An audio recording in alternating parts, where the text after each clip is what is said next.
Welcome to asset compounders once again. And दोस्तों एक news market में आई है तो उस चीज को हम लोगों ने सोचा कि एनालाइज करते हैं कि इस न्यूज का क्या इंपैक्ट पड़ सकता है इसके स्टॉक्स पे।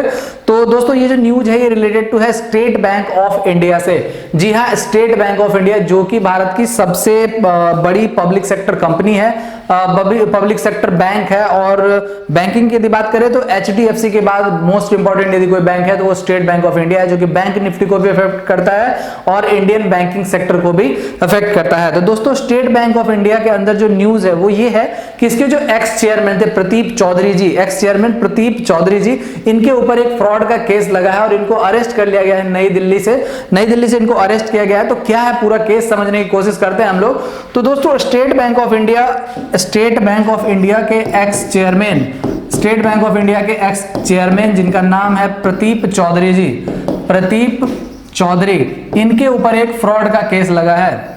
ये क्या है? सबसे पहले तो एक्स चेयरमैन है, x chairman of state bank of India, ठीक है। इनके ऊपर एक फ्रॉड का केस लगा है, एक फ्रॉड का केस लगा है। और ये फ्रॉड का केस क्या है उस चीज को समझने की कोशिश करते हैं हम लोग।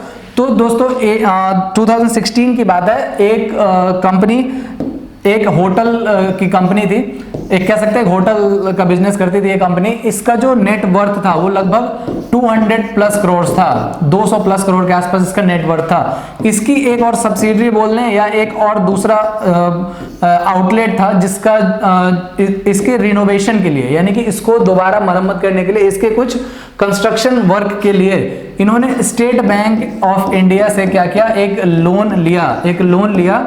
लोन का जो अमाउंट था वो कितना था? 25 करोड़ का लोन का अमाउंट था। 25 करोड़ का लोन इन्होंने अवेल किया था इसके रिकंस्ट्रक्शन के लिए, इसको रिनोवेट करने के लिए।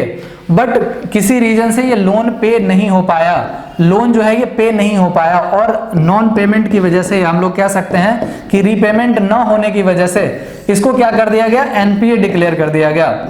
NPA यानी कि non performing assets. Non performing assets जो बैंकिंग के अंदर जो भी लोन लेने वाली पार्टी होती है और वो लोन पे नहीं कर पाती है 90 दिनों तक, तो उसको हम लोग NPA के अंदर रखते हैं।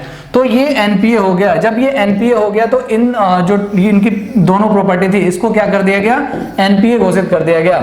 जब कोई कंपनी NPA हो जाती है या कोई संस्था NPA हो जाती है बैंकिंग के अंदर, तो बैंकिंग को यह अधिकार होता है कि आप उसकी प्रॉपर्टी को सीज कर सकते हैं। तो उन्होंने क्या किया कि इस प्रॉपर्टी को सीज कर लिया।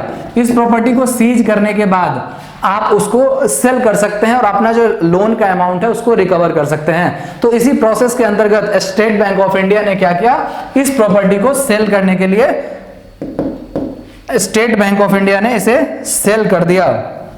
और ये जो सेल किया, ये जो सेल हुआ जिसका नेट वर्थ 220 करोड़ के आसपास था, इसको सेल किया इन्होंने सिर्फ और सिर्फ 25 करोड़ पे, NPA डिक्लेयर करके, और इसको 25 करोड़ पे क्या किया? सेल कर दिया गया।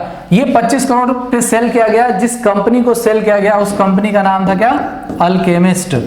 अल्केमिस्ट नाम की कंपनी थी जिसको ये प्रॉपर्टी सेल कर दिया गया। बाद में जो प्रदीप चौधरी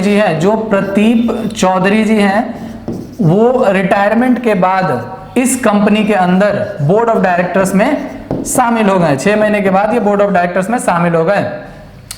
तो ये 220 करोड़ वाली एक प्रॉपर्टी को इसका वैल्यू कम करके 25 करोड़ में सेल करने के बाद वापस उस कंपनी के अंदर यदि कोई चेयरमैन उसके अंदर डायरेक्टर बन रहा है तो जरूर कोई फ्रॉड या कोई मिलीभगत हो सकती है। इसी चीजों को समझने के लिए, इस चीज को समझने के बाद उनको गिरफ्तार कर लिया गया प्रदीप चौधरी को।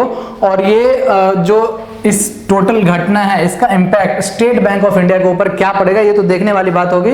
But state bank of India जैसे कि लीडर बैंक है, हम लोग कह सकते हैं HDFC के बाद बैंकिंग के अंदर किसी का यदि इंपॉर्टेंस है तो वो स्टेट बैंक ऑफ इंडिया है। और पब्लिक सेक्टर की बात करें तो लीडिंग बैंक है स्टेट बैंक ऑफ इंडिया। तो कोई भी घटना यदि घटती है स्टेट बैंक ऑफ इंडिया के, या कोई भी न्यूज आता है, बुरा न्यूज जो कि इंपैक्ट कर सकता है किसी के इमेज को, किसी की छवि को इंपैक्ट कर सकता है या स्टेट बैंक की छवि को नुकसान पहुंचा सकता है, तो स्टेट बैंक के ऊपर इसका इंपैक्ट हमें देखने को मिल सकता है। तो दोस्तों ये न्यूज थी जो हमने आपके साथ शेयर करी।